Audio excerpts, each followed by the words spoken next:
Hello hello ഒരു call വന്നു, അതാ വിളിച്ചത്. ആരേ? ഇങ്ങോട്ട് ഒരു കോൾ വന്നു, അതാ വിളിച്ചത്.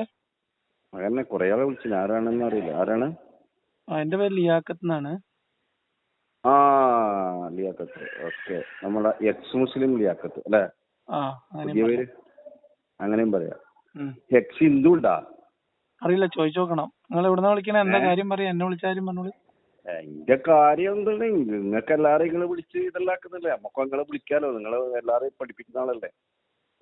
ഞാൻ ആരെങ്കിലും വിളിച്ച് പഠിപ്പിക്കുന്നത് നിങ്ങൾക്ക് അറിയോ? നിങ്ങൾ യൂട്യൂബ് എന്ന് പറയുന്ന പ്ലാറ്റ്ഫോമിൽ നിങ്ങൾ ഇതെല്ലാം ഇടുമ്പോ പലരും പഠിപ്പിക്കുന്ന ആളല്ലേ. അതെന്താ നിങ്ങൾക്ക് പേടി? പേടിയാ? ആരാ പേടി പറഞ്ഞപ്പോ നിങ്ങളോട്? ഞാൻ ഇപ്പൊ നിങ്ങളെ അങ്ങോട്ട് വിളിച്ചല്ലേ? അല്ല, ഞാൻ അങ്ങോട്ട് വിളിച്ചല്ലേ നിങ്ങളെ. എന്നെ അത് ആള് മിസ്സായതുകൊണ്ട് ഞാൻ നിങ്ങളെ അങ്ങോട്ട് വിളിച്ചല്ലേ. ആയിക്കോട്ടെ. അപ്പൊ നിങ്ങൾ വിളിച്ച കാര്യം പറഞ്ഞോളി. അല്ല, നിങ്ങളെ കാര്യങ്ങൾ ജനങ്ങളെ പഠിപ്പിക്കുന്നോണ്ട് എനിക്ക് ഇതൊന്നും ശരിയല്ല, പുതിയ എന്താ ശരിയുള്ളത് പഠിക്കാൻ വേണ്ടിട്ടാണ് നിങ്ങൾ എടുക്കുന്നത്. ഇതെല്ലാം പോട്ടെ, എന്താണ് നമ്മൾ എങ്ങനെയാണ് പുതിയ ശരി? ആദ്യം എന്താ ശരിയില്ല എന്ന് മനസ്സിലായതെന്ന് പറയും. എന്തായിരുന്നു നിങ്ങൾ ആദ്യം ശരിയാന്ന് വിചാരിച്ചത്? എന്നിട്ട് അതിപ്പോ എങ്ങനെയാ നിങ്ങൾക്ക് ശരിയല്ല എന്ന് മനസ്സിലായത്? അത് പറയാ. നിങ്ങളുടെ മുസ്ലിം മതക്കാർ ചെയ്യുന്നതൊന്നും ശരിയല്ല, ബാക്കിയെല്ലാം ശരിയാന്ന് നിങ്ങൾ പറയുന്നത്. മുസ്ലിം മതക്കാരാ? എന്താ അതാരീ മതക്കാർ? മുസ്ലിം മതക്കാർ നിങ്ങളെന്നല്ലോ മുസ്ലിം മതക്കാർ എന്ന് പറയുന്നതാണ്. നിങ്ങളാണല്ലോ ഓരോരോ. നിങ്ങൾ ആദ്യം ഒന്ന് സമാധാനപ്പെടി, എന്നിട്ട് നമുക്ക് സമാധാനമായിട്ട് ഓരോരോ കാര്യങ്ങൾ പറയാം. Okay okay. നിങ്ങളെ പേരെന്താ? എന്റെ പേര് അബ്ദുൽ ഖാദർ. അബ്ദുൽ ഖാദർ. എവിടെ സ്ഥലം? എന്റേത് കണ്ണൂര്. കണ്ണൂരിന്ന് അബ്ദുൽ ഖാദർ. നിങ്ങൾ എന്നെ എങ്ങനെ അറിയാ? വീഡിയോകളൊക്കെ കാണലുണ്ടോ? അതോ അങ്ങനെ ആൾക്കാർ പറഞ്ഞു കേട്ടാണോ?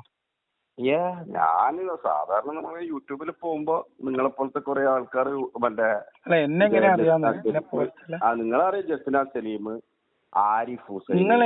എന്നെ എങ്ങനെ അറിയാന്ന് ചോദിക്കുമ്പോ എന്തിനാ നിങ്ങൾ യൂട്യൂബിൽ ഇങ്ങനെ എന്റെ വീഡിയോകളൊക്കെ കണ്ടിട്ടുണ്ടോ? നിങ്ങളെ വീഡിയോകൾ കണ്ടിട്ടുണ്ട്. നിങ്ങൾ സംവാദം നടത്താൻ പോയിട്ട് 5 ലക്ഷം പറ്റിച്ചത് കണ്ടിട്ടുണ്ട്. നിങ്ങൾ ബാസിലായിട്ട് നിങ്ങൾ കണ്ട കാര്യത്തിൽ ഞാൻ പറഞ്ഞ ഏതെങ്കിലും എങ്ങനെയാണ് യൂട്യൂബ് എന്ന് പറയുന്നത്? ഞാൻ പറഞ്ഞ ഒരു കാര്യത്തില്, ഞാൻ പറഞ്ഞ എന്തെങ്കിലും ഒരു കാര്യത്തില് തെറ്റാണ്. ജനങ്ങളെ തെറ്റിദ്ധരിപ്പിക്കുകയാണ്. ഒരെണ്ണം ഉദാഹരണം പറയും. നിങ്ങൾ കേട്ട കുറെ കാര്യങ്ങൾ ഒരെണ്ണം ഉദാഹരണം പറയും. ഞാൻ പറഞ്ഞത് തെറ്റായി പോയത്. നിങ്ങൾ പറഞ്ഞത് കംപ്ലീറ്റ് നിങ്ങളിപ്പോ അവിടെ ഒരെണ്ണം സുഹൃത്തെ, ഒരെണ്ണം. സംവാദം നടത്താൻ നിങ്ങൾ പോയിരുന്നാ? ഇല്ല, നിങ്ങൾ ഒരെണ്ണം പറയും. ഞാൻ പറഞ്ഞ വിഷയങ്ങളിൽ ഒരു കാര്യം തെറ്റാണെന്ന്, ഇസ്ലാമിനെ കുറിച്ച് പറഞ്ഞ ഒരു കാര്യത്തില് ഒരു തെറ്റ് പറയും. അതാ പറഞ്ഞ ഒരെണ്ണം. അതിനറിഞ്ഞ ഞാൻ ഇസ്ലാമിനെ കുറിച്ച് പറഞ്ഞ ആരോപണങ്ങളിൽ ഒരെണ്ണം തെറ്റാന്ന് പറയും. നിങ്ങൾ പറയും, സ്ഥാപിക്കും. ഒന്ന് പറയൂ സുഹൃത്തെ, ഒരെണ്ണം. ഞാൻ ഇസ്ലാമിനെ കുറിച്ച് പറഞ്ഞ തെറ്റായ ഒരു കാര്യം പറയും. അതന്നെ. നിങ്ങൾ എന്റെ വീഡിയോ ഒക്കെ കണ്ടിട്ട് എന്നെ വിളിച്ചല്ലേ? അബ്ദുൽ ഖാദർ, ഒരെണ്ണം പറയും. അതല്ല പറഞ്ഞു തുടങ്ങട്ടെ, നിങ്ങൾ കേൾക്കില്ലേ? നിങ്ങളെല്ലാം എന്നോട് സമാധാനം. അങ്ങനെയല്ല, ഒരു പോയിന്റ് പറഞ്ഞിട്ട് നിങ്ങൾ പറഞ്ഞോളി. ഞാൻ അതാ നിങ്ങളോട് പറയുന്നത്. നിങ്ങൾ ഈ യൂട്യൂബ് എന്ന് പറയുന്ന പ്ലാറ്റ്ഫോമിൽ വന്നുകൊണ്ട് നിങ്ങൾ പറയുന്നത് ഇസ്ലാമുമായിട്ട് ഒരു ബന്ധവും ഇല്ലാത്ത കുറെ കാര്യങ്ങൾ പറയും. ഫോർ എക്സാമ്പിൾ ഒരെണ്ണം പറയും. നിങ്ങൾക്ക് എന്താണ് അടിമത്തം? എന്താണ് നിങ്ങൾ ഉദാഹരണമായിട്ട് ഒരെണ്ണം പറയും സുഹൃത്തെ. അടിമത്തം ഉദാഹരണം തന്നെ അടിമത്തം. നിങ്ങൾ പോയിന്റിലേക്ക് എത്തി. നിങ്ങളിപ്പോ പറയുന്നതെന്ന് പറഞ്ഞാൽ ഈ ഇസ്ലാം ഞാൻ വെറുക്കുന്നത് അടിമത്തം. മറ്റേ എന്താണ് ഇസ്ലാമിന്റെ അടിമത്തം എന്താണ്? അതൊന്നും ലിയാഖത്തിൽ പറഞ്ഞാന്ന്. ഇസ്ലാമിന്റെ അടിമത്തം എന്താ നിങ്ങൾ പറയും? ഞാൻ ചോദിച്ചത് ഇസ്ലാമിൽ അടിമത്തം ഉണ്ട്. അടിമത്തം ഹലാലാണ്. ഹലാലാണ് അടിമത്തം. അടിമത്തം ഹലാലായത് എന്തുകൊണ്ടാണ്? അടിമത്തം ഹലാലായത് അടിമത്തം എന്തുകൊണ്ട് ഹലാലായി എന്നുള്ളത് വേറെ കാര്യമാണ്. ഇസ്ലാമിൽ അടിമത്തം ഹലാലാണോ ഹറാമാണോ? അല്ല ഹബീബി, ഇന്ന് ഇടുന്നെങ്കിൽ അടിമത്തം ഇസ്ലാമിൽ ഹലാലാണോ ഹറാമാണോ? അതാണ് ചോദ്യം. എന്താണ് അടിമത്തം? അത് അടിമത്തം എന്ന് പറഞ്ഞാൽ അതും അറിയില്ല നിങ്ങൾക്ക്? ഒരു അടിമത്തം എന്ന് പറഞ്ഞാൽ എന്താ നിങ്ങൾക്ക് അറിയില്ല? അല്ല, ലിയാഖത്തിന്റെ ഉദ്ദേശം എന്റെ ഉദ്ദേശമല്ല. ലോകത്തെ അടിമത്തം എന്ന് പറഞ്ഞാൽ ഒരു കാര്യമുള്ളൂ. അത് എല്ലാവർക്കും ഒന്നാണ്. അത് ലിയാഖത്തിനൊന്നും നിങ്ങൾക്കൊന്നും അബ്ദുൽ ഖാദറിനൊന്നും അങ്ങനെയല്ല. എല്ലാവർക്കും നിങ്ങൾക്ക് മനസ്സിലാവാത്ത പ്രശ്നം നിങ്ങൾ പറഞ്ഞോളൂ. എന്താണ് അടിമത്തം നിങ്ങൾക്ക് അറിയില്ലെങ്കിൽ പറഞ്ഞോളൂ. അറിയില്ല എന്ന് പറഞ്ഞാൽ ഞാൻ പറഞ്ഞത്. എനിക്ക് മനസ്സിലായതുകൊണ്ടാണ് ഞാൻ പറഞ്ഞത്. നിങ്ങൾക്ക് അടിമത്തം എന്താണെന്ന് അറിയില്ലെങ്കിൽ അടിമത്തം ലിയാക്കത്തിന് മനസ്സിലായിട്ടാന്ന് എനിക്ക് മനസ്സിലായി. അപ്പൊ ലിയാക്കത്തിന് മനസ്സിലായ അടിമത്തം എനിക്ക് പറഞ്ഞ എന്താ അടിമത്തം എന്ന് പറഞ്ഞാൽ എല്ലാവർക്കും മനസ്സിലാവും. അതെ, ലിയാക്കത്തിന് മനസ്സിലായില്ല. ആ, എനിക്ക് മനസ്സിലായി. എല്ലാവർക്കും മനസ്സിലായി. ലിയാക്കത്തിന് മനസ്സിലായി. നിങ്ങൾക്ക് മനസ്സിലായി. നിങ്ങൾക്ക് അടിമത്തം എന്ന് പറഞ്ഞാൽ എന്താണെന്ന് അറിയാലോ അല്ലെ? അടിമത്തം മനസ്സിലാവും. അപ്പൊ ഇനി സിമ്പിൾ, അപ്പൊ കുറച്ചുകൂടി ലളിതാണ്, കാര്യങ്ങൾ എളുപ്പമാണ്. നിങ്ങൾക്ക് ഇപ്പൊ അടിമത്തം എന്താണെന്ന് അറിയാലോ? അറിയാം. അപ്പൊ നിങ്ങൾ അടിമത്തം ഒരു മിനിറ്റ് സുഹൃത്തെ, ഒരു മിനിറ്റ് ചോദിക്കട്ടെ. നിങ്ങൾ ഇങ്ങനെ ഒച്ചട്ടാലിങ്ങനെ. നിങ്ങൾക്ക് മനസ്സിലായ അടിമത്തം ഇസ്ലാമിൽ ഉണ്ടോ ഇല്ലേ? ഞാൻ ചോദിക്കുന്നത് നിങ്ങൾക്ക് അടിമത്തം പറഞ്ഞാൽ മനസ്സിലായിക്കണല്ലോ. നിങ്ങൾക്ക് മനസ്സിലായ അടിമത്തം ഹലാലാണോ ഹറാമാണോ പറയും. അല്ല മിസ്റ്റർ ലിയാഖത്തലി, ഞാൻ ചോദിക്കുന്ന ചോദ്യം മിസ്റ്റർ അബ്ദുൽ ഖാദർ, അതാ പറഞ്ഞു. അടിമത്തം എന്റെ ബഹുമാനത്തോടെ സ്നേഹത്തോടെ മുത്തായ ലിയാഖത്തോട് ചോദിക്കുന്നത് എന്താണ് ലിയാഖത്തലിക്ക് മനസ്സിലായ അടിമത്തം? എനിക്ക് മനസ്സിലായ അടിമത്തം പറഞ്ഞുതരാം. എനിക്ക് മനസ്സിലായ അടിമത്തം എന്ന് പറഞ്ഞാൽ അടിമത്തല്ല, അടിമത്തം എന്നൊരു വ്യവസ്ഥിതിയാണുള്ളത്. ആ വ്യവസ്ഥിതി ഇസ്ലാമിൽ ഹലാലാണോ അല്ലേ എന്നാണ് ചോദ്യം. ഞാൻ ചോദിക്കുന്നത് അടിമത്തം എന്ന് പറഞ്ഞിട്ട് ലിയാഖത്തിൽ ഇപ്പൊ അടിമത്തം പറഞ്ഞുതരാം. ഇനി അത് പറയാൻ ടൈം കിടന്ന് മെനയണ്ട, പറഞ്ഞുതരാം. അടിമത്തം എന്ന് പറഞ്ഞാലേ ഒരു മനുഷ്യന് മറ്റൊരു മനുഷ്യന്റെ കീഴിൽ ക്രയവിക്രയാധികാരങ്ങൾ ഉൾപ്പെടെയുള്ള ഉടമസ്ഥാവകാശം സ്ഥാപിക്കപ്പെടുന്ന ഒരവസ്ഥ. ഫോർ എക്സാമ്പിൾ, നിങ്ങളുടെ കീഴിൽ ഒരു മനുഷ്യൻ ഉണ്ടായിരിക്കുകയും ആ മനുഷ്യനെ നിങ്ങളുടെ വസ്തുവായിട്ട്, അതായത് നിങ്ങളുടെ കാളയോ പോത്തോ ഒക്കെ പോലെ നിങ്ങൾക്ക് ചന്തയിൽ കൊണ്ടുപോയി വിൽക്കാനും വാങ്ങാനും ഒക്കെ പറ്റുന്ന തരത്തിലുള്ള ഒരു വസ്തുവായിട്ട് പരിഗണിക്കുന്ന ഒരവസ്ഥ. ആ മനുഷ്യന് സ്വതന്ത്രമായ അവകാശങ്ങൾ ഇല്ലാതിരിക്കുന്ന അവസ്ഥ. ആ മനുഷ്യൻ നിങ്ങളുടെ പ്രോപ്പർട്ടി ആയിട്ട് പരിഗണിക്കുന്ന അവസ്ഥ. ഉദാഹരണമായിട്ട് പറഞ്ഞാൽ, നിങ്ങൾ മരിച്ചാൽ നിങ്ങളെ കുട്ടികൾക്ക് അനന്തരം പോകുന്ന, നിങ്ങൾക്ക് വേണം തോന്നുമ്പോൾ ചന്തയിൽ കൊണ്ടുപോയി വിൽക്കാൻ പറ്റുന്ന, പണയം വെക്കാൻ പറ്റുന്ന ഒരു വസ്തുവായിട്ട് മറ്റൊരു മനുഷ്യനെ നിലനിർത്തുന്ന ഒരു അവസ്ഥ, ഒരു വ്യവസ്ഥിതി. അതാണ് അടിമത്തം. അത് ഇസ്ലാമിലുണ്ടോ? ഇസ്ലാമിൽ ഇപ്പൊ ഇപ്പൊ ഇസ്ലാം ഇപ്പൊ ഒന്നും ഇന്നലെ ഒന്നും വേറെ ഒന്നും നാളെ ഒന്നും വേറെ ഒന്നും ഇസ്ലാമിലുണ്ടോ? ഇസ്ലാം എന്ന് പറഞ്ഞാൽ ഒരു ആശയമാണ്. ഖുർആനും സുന്നത്തും ഇജ്മാവും ഖിയാസും ഒക്കെ കൂടെ ചേർന്നാണ് ഇസ്ലാം. ആ ഇസ്ലാമികമായിട്ട് അത് അനുവദനീയമാണോ അല്ലേ? ഇതാണ് ചോദ്യം. ഇന്ന് അനുവദനീയമാണോ?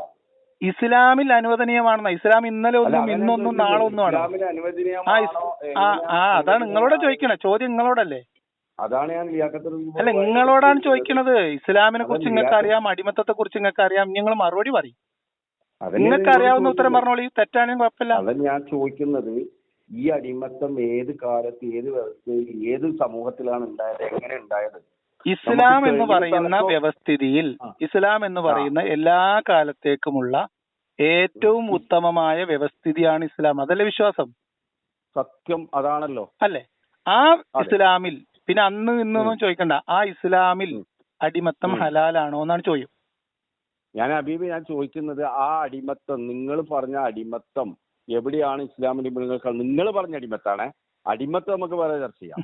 അടിമത്തം നിങ്ങൾ പറഞ്ഞ, ഞാൻ പറഞ്ഞ ചോദ്യത്തിന് നിങ്ങൾ പറഞ്ഞോളി. ഞാൻ പറഞ്ഞ അടിമത്തം ഇസ്ലാമിൽ ഉണ്ടോ അല്ലേ? ഇസ്ലാമിൽ ഹലാലാണോ അല്ലേ? നിങ്ങൾ പറഞ്ഞ അടിമത്തം ഇസ്ലാമിലില്ല. ഇല്ലേ? ഇല്ല. എങ്ങനെയാ നിങ്ങൾ മനസ്സിലാക്കിയത്? മുഹമ്മദ് നബി അടിമകളെ ചന്തയിൽ വിറ്റിട്ടുണ്ടോ? പറഞ്ഞുതരാ കേട്ടോളി. മുഹമ്മദ് നബി അടിമയിൽ ചന്തയിൽ നിന്ന് അടിമയെ വില കൊടുത്ത് വാങ്ങിയിട്ടുണ്ടോ? മുഹമ്മദ് നബി വാങ്ങിയിട്ടുണ്ട്. ഉണ്ട്. വിറ്റിട്ടുണ്ടോ? വിറ്റിട്ടുണ്ടോന്ന്? അടിമതയെ മറ്റൊരു മനുഷ്യന് വിലക്ക് വിറ്റിട്ടുണ്ടോ? അതാണ് ഞാൻ ചോദിക്കുന്നത്. അത് ഏത് കാലത്ത്, എപ്പം? മുഹമ്മദ് നബി വിറ്റിട്ടുണ്ടോ എന്നാണ് ചോദ്യം. മുഹമ്മദ് നബി വിറ്റിട്ടുണ്ടോ ഇല്ലയോ എന്നുള്ളത് നമുക്ക് രണ്ടാമത്തെ വിഷയം. നിങ്ങൾ മുഹമ്മദ് നബി വിറ്റിട്ടുണ്ടോ? മുഹമ്മദ് നബി അല്ലേ ഇസ്ലാമിന്റെ മാതൃകാ പുരുഷൻ. സംശയം മുഹമ്മദ് നബി പിന്നെ ഇസ്ലാമിൽ ഞാൻ പറഞ്ഞ അടിമത്തം ഉണ്ട്. ലിയാഖത്തലി സാഹിബ്, നിങ്ങൾ പിന്നെ ഒരു ഈ യൂട്യൂബ് വരുമാനോ ഈ പിന്നെ പച്ചക്കളവറിന്റെ പ്രചരിപ്പിക്കൽ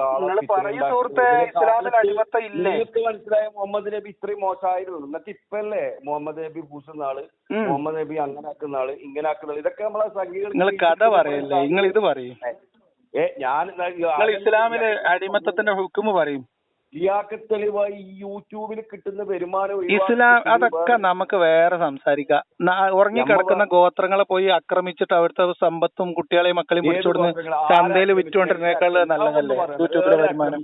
ആരെ ആക്രമിച്ചിട്ട് എപ്പോ ആക്രമിച്ചിട്ട്? നിങ്ങളെ വായി തോന്നിയ പോലെ നിങ്ങൾ ഇത് പറയും. നിങ്ങൾ ആദ്യം അടിമത്തത്തിന്റെ കാര്യം പറയും. നിങ്ങൾ അടിമത്തത്തിന്റെ കാര്യം പറയും. നിങ്ങൾ വെറുതെ നിലവിളിക്കല്ലേ നിങ്ങൾ പെട്ടു. അതപ്പോ പറ്റിയത്. നിങ്ങളൊന്ന് ഞെട്ടിക്കാൻ വിളിച്ചാണ് ഇപ്പൊ ആ കയ്യിന്ന് പോയി. നിങ്ങൾ അടിമത്തം പറയും. നിങ്ങൾക്ക് അങ്ങനെയുള്ള ഒരു സുറും പുളിയൊക്കെ ഉണ്ടെങ്കിൽ നിങ്ങൾ അടിമത്തം അനുവദനീയമാണോ അല്ല? ഇസ്ലാമിലെ ഹുക്കുമ ഉറപ്പല്ലേ? ഇസ്ലാമിലെ ഹുക്കുമ പറയും. ഇസ്ലാമിന്റെ ഹുക്കുമ പറയും അടിമത്തത്തിന്റെ. അതൊക്കെ പറഞ്ഞത് ആദ്യം അടിമത്തം കയ്യട്ടെ എന്നിട്ടല്ലേ അത് രണ്ടാമത്തെ കാര്യമല്ലേ? അടിമത്തം പറയാം. അടിമത്തം കയ്യട്ടെ അത് പറഞ്ഞുതരാ. അതൊക്കെ നിങ്ങൾക്ക് ഇതൊന്നും അറിയില്ല. നിങ്ങൾ പറഞ്ഞേരി. എനിക്കറിയില്ല. നിങ്ങൾ പറഞ്ഞേരി കേക്കട്ടെ. നാട്ടുകാർ മൊത്തം കേക്കട്ടെ. ഞാൻ ഇത് അപ്ലോഡ് ചെയ്യാം. അപ്പൊ എനിക്ക് അറിയില്ല എന്നുള്ളതും നിങ്ങൾ എനിക്കത് പറഞ്ഞു തന്നു. അപ്പൊ എല്ലാരും തെറ്റിദ്ധാരണ മാറി. നിങ്ങൾ പറഞ്ഞോളി. നിങ്ങൾ പറഞ്ഞ ഗോത്രത്തിൽ ആക്രമിച്ചു ആരക്രമിച്ചു പറഞ്ഞുതരാം. സമാധാനം പിടിച്ച് കേട്ടോളി. ആദ്യം അടിമത്തം ഇസ്ലാമിൽ ഉണ്ടോ ഇല്ലയാണ് പറയും. ഇസ്ലാമിൽ അടിമത്തം ഉണ്ടോ ഇല്ലയോ എന്നുള്ളത് ഈ ലിയാഖത്തിൽ പറയുന്ന അടിമത്തില്ല. നിങ്ങൾ പറയണ അടിമത്തം ഉണ്ടോ? നിങ്ങൾ പറയണ അടിമത്തം എന്താ? ഞാൻ അങ്ങനെ ഒരു അടിമത്തം ഓരോ കാലഘട്ടം അല്ല. എന്താണത് നിങ്ങൾ പറഞ്ഞ അടിമത്തം എന്താ? ലിയാഖത്തിലേക്ക് യൂട്യൂബിന് കിട്ടുന്നതിന്റെ അറിവിന് അതൊക്കെ നിങ്ങൾ വിഷയത്തിൽ നിൽക്ക്. വിഷയം കയ്യിൽ പോകുമ്പോ യൂട്യൂബ് വാട്സപ്പ് പറഞ്ഞല്ലേ ലിയാഖത്ത്. ഒരു മിനിറ്റ്. ഇങ്ങോട്ട് ആകെ ഇങ്ങോട്ട് കയ്യിൽ പോകുമ്പോ യൂട്യൂബ് വരുമാനം എന്ന് പറഞ്ഞ് നിലവിളിച്ചിട്ട് കാര്യമില്ല. നിങ്ങൾ ഇത് പറയേ ഇസ്ലാമിൽ അടിമത്തം ഉണ്ടോ ഇല്ലേ? ഇസ്ലാമിൽ അടിമത്തം ഉണ്ടോ ഇല്ലേ? പൊന്നാര ലിയാഖത്തലി വേട് പറഞ്ഞിട്ട് നിങ്ങൾക്ക്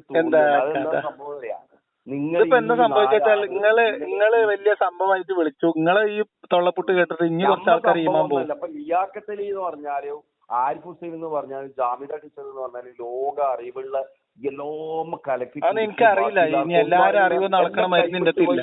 ആര് സംസാരിച്ചാലും അത് ശരിയായിരിക്കും. അതിപ്പോ നിങ്ങൾ എങ്ങനെ സർട്ടിഫിക്കറ്റ് കൊടുക്കുകയാണെങ്കിൽ ഇപ്പൊ നമുക്കൊന്നും ചെയ്യാനൊന്നുമില്ല. പിന്നെ നിങ്ങളിപ്പോ ചോദിച്ചതിന് മറുപടി പറയും സുഹൃത്തെ. ചോദിച്ചതിന് മറുപടി പറയും. നിങ്ങൾ വലിയ ഡയലോഗ് അടിക്കാൻ വിളിച്ചാലേ ഇപ്പൊ സമയം കളയല്ലേ? മനുഷ്യന്റെ സമയം മെനക്കെടുത്തത്. ഇസ്ലാമിൽ അടിമത്തം ഉണ്ടോ? നിങ്ങൾ പഠിക്കാൻ നിങ്ങൾക്ക് മുഹമ്മദ് നബി അടിമത്തത്തിൽ ഇടപെട്ടതിന്റെ വേറൊരു സാധനം പറഞ്ഞുതരാം. കേട്ടോളി. മാരിയത്തുൽ ഖിബ്തിയ എന്നൊരു പെണ്ണിനെ കേട്ടിരുന്നു നിങ്ങളെ പേര്? ആരായിരുന്നത്? എവിടുന്ന് കിട്ടിയ മുഹമ്മദ് നബിക്ക് അത്? അത് എവിടുന്ന് കിട്ടത്ര അടിമ സ്ത്രീ ആയിരുന്നു. ആയിക്കോട്ടെ. എവിടുന്ന് കിട്ടിയത്? ആയിക്കോട്ടെ. എവിടുന്ന് കിട്ടിയത്? അങ്ങനെ പറഞ്ഞുതരും. എവിടുന്ന് കിട്ടിയത് നിങ്ങൾക്ക് ഞാൻ പറഞ്ഞുതരാം. പറഞ്ഞുതരാം. നിങ്ങൾ ഇത് പറയും. എവിടുന്ന് കിട്ടിയതാ പറയും. എവിടുന്ന മുഹമ്മദ് നബിക്ക് അടിമസ്ത്രീ? അല്ല അതൊക്കെ എനിക്കെന്താ പ്രശ്നം ഞങ്ങൾക്ക് പറഞ്ഞുതരാം. അത് ഞാൻ പറഞ്ഞുതരാം. നിങ്ങൾക്ക് അറിയോങ്കിൽ അറിയോ ഇല്ലെങ്കിൽ ഇല്ലാന്ന് പറയും. ഇത്രേ ഉള്ളൂ പ്രശ്നം. നിങ്ങൾക്ക് അറിയോ ഇല്ലേ? നിങ്ങൾക്ക് അറിയോ? ഞാൻ പറഞ്ഞത് ആ പ്രശ്നം എന്റെ പ്രശ്നമല്ല.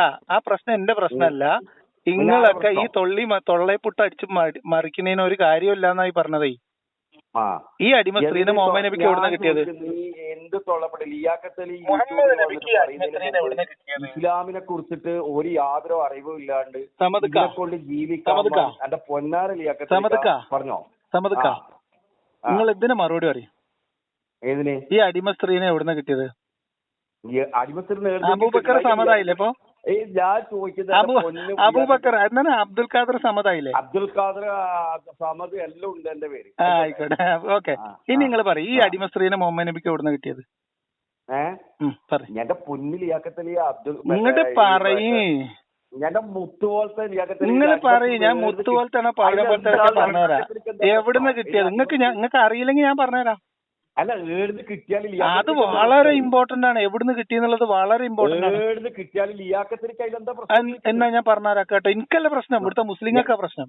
എനിക്കെന്താ പ്രശ്നം? പറഞ്ഞുതരാം. കേട്ടോളി. പറഞ്ഞുതരാം. ഞാൻ പറഞ്ഞുതരാന്നേ. നിങ്ങൾ ഈ ഏറ്റി കൊണ്ടു നടക്കണ പോലത്തെ മുത്തുമണികളല്ല നിങ്ങൾ ഈ പറഞ്ഞ കഥാപാത്രങ്ങൾ എന്നതിനുള്ള തെളിവാണ് ഈ പറഞ്ഞതേ. ഈ മാരിയത്തുൽ ഖിബ്തിയെ എവിടുന്ന് കിട്ടിയ പറഞ്ഞുതരാം. കേട്ടോളി. മുക്കൗക്കിസ് എന്ന് പറഞ്ഞ രാജാവിനെ ഇസ്ലാം സ്വീകരിക്കണം എന്ന് പറഞ്ഞിട്ട് മുഹമ്മദ് നബി കത്തയച്ചു. ഈ കത്ത് കിട്ടിയാല് നിങ്ങൾ അള്ളാഹുവിന്റെ ദീൻ സ്വീകരിച്ച് ഇസ്ലാമിലേക്ക് സ്വീകരിച്ച് ഇസ്ലാം വരണം. നിങ്ങൾ അങ്ങനെ വന്നിട്ടില്ലെങ്കിൽ നിങ്ങളെ ജനത ചെയ്യണ പിന്നെ ഷിർക്കിനും തിന്മക്കും നിങ്ങളായിരിക്കും ഉത്തരവാദി. എന്ന് മാത്രമല്ല, ഇത് നിരാകരിക്കുകയാണെങ്കിൽ നമ്മൾ ആൾക്കാർ അങ്ങോട്ട് വരും. എന്തിന് മുഹമ്മദ് നബി എന്തിനാ പോവാ? അപ്പൊ അതുകൊണ്ട് ഇങ്ങനെ പിന്നെ ഇസ്ലാമിലേക്ക് വരണമെന്നും അത് നിരാകരിച്ചാൽ അതിന്റെ പ്രത്യാഘാതം ഭയങ്കരമായിരിക്കും എന്നൊക്കെ പറഞ്ഞൊരു കത്തയച്ചു. അതിനും പകരം മറുപടി ആയിട്ട് ഇയാളൊരു കത്ത് എഴുതി. നിങ്ങളെ കത്ത് കിട്ടി, വിവരങ്ങൾ അറിഞ്ഞതിൽ സന്തോഷം, തൽക്കാലം ഇപ്പൊ ഇസ്ലാം സ്വീകരിക്കാൻ ഉദ്ദേശിക്കുന്നില്ല എന്ന് പറഞ്ഞിട്ട് ആ കൂടെ മറുപടി അയച്ച കൂട്ടത്തിലേ 2 കന്യകകളായിട്ടുള്ള സ്ത്രീകളെയും കൂടി കൊടുത്തയച്ചു. അതിൽ ഒന്നാണ് മുഹമ്മദ് നബി സ്വീകരിച്ച മാരിയത്തുൽ ഖിബ്തി. വേറൊരു സ്ത്രീ ഉണ്ടായിരുന്നു, പറഞ്ഞുതരാം. നിങ്ങൾ കേൾക്കി നിങ്ങൾ കംപ്ലീറ്റ് ചെയ്യാൻ കേട്ടു. അതിന്റെ കൂടെ വേറൊരു സ്ത്രീ ഉണ്ടായിരുന്നു.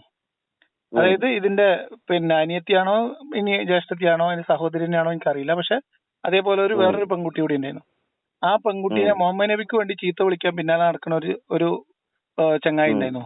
അയാൾക്ക് സമ്മാനം കൊടുത്തു. എന്നിട്ട് ഈ പെൺകുട്ടി ഈ മാരിയത്തുൽ ഖിബ്തിയ എന്ന് പറഞ്ഞ സ്ത്രീനെ ഹഫ്സയുടെ ദിവസം ഹഫ്സയുടെ വിരിപ്പിൽ ഹഫ്സേന്റെ വാപ്പാന്റെ അടുത്തേക്ക് ഹഫ്സാനെ പറഞ്ഞയച്ചിട്ട് നുണ പറഞ്ഞയച്ചതിനു ശേഷം മുഹമ്മദ് നബി ഈ സ്ത്രീയുമായിട്ട് ശാരീരിക ബന്ധത്തിൽ ഏർപ്പെടുന്നത് കണ്ടുകൊണ്ട് ഹഫ്സ തിരിച്ചു വന്നു. ഇതിന്റെ പശ്ചാത്തലത്തിൽ ഖുർആനിൽ ആയത്തിറങ്ങിയിട്ടുണ്ട്. ഇത് കേട്ടോളെ, നിങ്ങൾക്ക് നെഞ്ചിടിപ്പ് കൂടും, നിങ്ങൾക്ക് ടെൻഷൻ ആവും, ഒന്നും കാര്യമില്ല. ഈ പശ്ചാത്തലത്തിൽ നിങ്ങൾ കഥ പറഞ്ഞ് കംപ്ലീറ്റ് ചെയ്യാൻ ഇത് പറഞ്ഞ് കംപ്ലീറ്റ് ചെയ്യാൻ സമ്മതിക്കും. നിങ്ങൾ എന്താ ഇങ്ങനെ പറഞ്ഞ് കംപ്ലീറ്റ് ചെയ്യട്ടെ. നിങ്ങൾ കഥ മുഴുവൻ കഴിഞ്ഞിട്ടില്ല. നിങ്ങൾ കേക്കട്ടെ. നിങ്ങൾ ഇങ്ങനെ ശ്വാസം മുട്ടിയ എങ്ങനെ നിങ്ങൾക്ക്?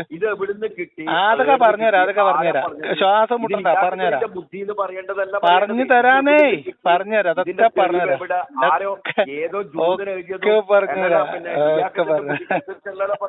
അല്ല, ഞാൻ പറഞ്ഞത് എന്റെ ഇതെന്നല്ല, ഞാൻ പറഞ്ഞുതരാം. നിങ്ങൾ കേട്ടോളി, ഇത് ബാക്കി കേട്ടോളി. നിങ്ങൾ കഥ കേക്ക്. ഇത് സംഭവം പറയട്ടെ. എന്നറിയില്ലേ എവിടുന്ന് കിട്ടിയെന്ന്? അതൊക്കെ പറയും. കഥയൊന്നുമല്ലത്. കേട്ടോളി, ബാക്കി കേട്ടോളി. അല്ല, ഇത് കംപ്ലീറ്റ് ചെയ്യാണ്ട് എങ്ങനെ നിങ്ങൾക്ക് തെളിവ് വരാം? അപ്പൊ കംപ്ലീറ്റ് ചെയ്യുമ്പോൾ തെളിവുണ്ടേ. കംപ്ലീറ്റ് ചെയ്യുമ്പോൾ തെളിവുണ്ട്. ഇതെങ്ങനെ കിട്ടിയെന്ന് പറയാം. പറഞ്ഞുതരാം. ഇത് ഖുർആനിന്റെ വിശദീകരണത്തിലുണ്ട്. പറഞ്ഞുതരാം. ആദ്യം സംഭവം ഒന്ന് വിശദീകരിക്കട്ടെ. നിങ്ങൾ ക്ഷമയോടൊന്ന് കാത്തിരിക്കും. ഞാൻ പറയപ്പോ ലിയാക്കത്തിനെ പോലത്തെ കുറെ ആളെന്തല്ലോ അതെല്ലാം ഒരു മുസ്ലിമിന്റെ ബാധ്യത അല്ലാന്ന്. നിങ്ങൾ ഒരു ഉസ്താദിനോട് ചോദിക്കാം. ഏത് ഉസ്താദ്? നിങ്ങൾ ഏതെങ്കിലും ദർസി പഠിച്ച ഒരു ഉസ്താദിനോട് ചോദിച്ചോളി. ഞങ്ങൾക്ക് പഠിക്കാൻ സ്വാതന്ത്ര്യമില്ലേ? ഞങ്ങൾ ചോദിക്കുന്നത് നിങ്ങൾ റാഫിയുടെ തഫ്സീർ കബീർ വായിച്ചോളി, അല്ലെങ്കിൽ തബരിയുടെ തഫ്സീർ വായിച്ചോളി. തഫ്സീർ കബീർ അറബി വായിച്ചിട്ടൊന്നും ലിയാക്കത്തിന് പറഞ്ഞാണ്. നിങ്ങൾ വായിച്ചോളി. നിങ്ങൾ തഫ്സീർ കബീറിലോ ഇബ്നു കസീറിന്റെ തഫ്സീറിലോ അസ്ബാബുൻ നസൂലിലോ ഒക്കെ വായിക്കാം. നിങ്ങൾ ആദ്യം ഇത് കേക്ക്. നിങ്ങൾ എന്ത് സംഭവം കേൾക്കുമ്പോ ഇത്ര ബേജാറാവണേ? നിങ്ങൾ ഒറ്റ ഉണ്ടാക്കിയിട്ട് ആകെ ബഹളാക്കണല്ലോ ഇപ്പൊ നിങ്ങള്. ഇനി കേട്ടോളി. ഇതിലെ പ്രശ്നം എന്താന്ന് ഞാൻ പറഞ്ഞുതരാം. ഈ പ്രശ്നം എന്താന്ന് പറഞ്ഞുതരാം. ഒരു ആശയം പ്രചരിപ്പിക്കുന്ന നേതാവ് ആ ആശയത്തിലേക്ക് ക്ഷണിച്ചുകൊണ്ട് എഴുതിയ കത്തിൽ ഒരു കണ്ടന്റ് എനിക്ക് 20 മിനിറ്റ് ഇപ്പൊ കിട്ടിട്ട് ഒരു 50 ആള് കണ്ടിട്ട് വേണം ഞാൻ ഒരാളെ തോൽപ്പിച്ച് ഞാൻ അങ്ങനെ ആരെയും തോൽപ്പിച്ചു എന്ന് പറയാറില്ലല്ലോ. അതൊക്കെ നിങ്ങളെ ഭാഷയാണ്. ഞാൻ അങ്ങനെ എന്റെ ഏതെങ്കിലും ഒരു വീഡിയോയില് ഒരു മിനിറ്റ് ഞാൻ ഏതെങ്കിലും ഒരാളെ തോൽപ്പിച്ചു, ഒരാളെ മലർത്തി അടിച്ചു എന്ന് പറഞ്ഞിട്ട് ഞാൻ ഒരു വീഡിയോ ചെയ്ത് നിങ്ങൾക്ക് എന്നെ കാണിച്ചു തരാൻ പറ്റുമെങ്കിൽ ഞാൻ ഈ പരിപാടി നിർത്തും.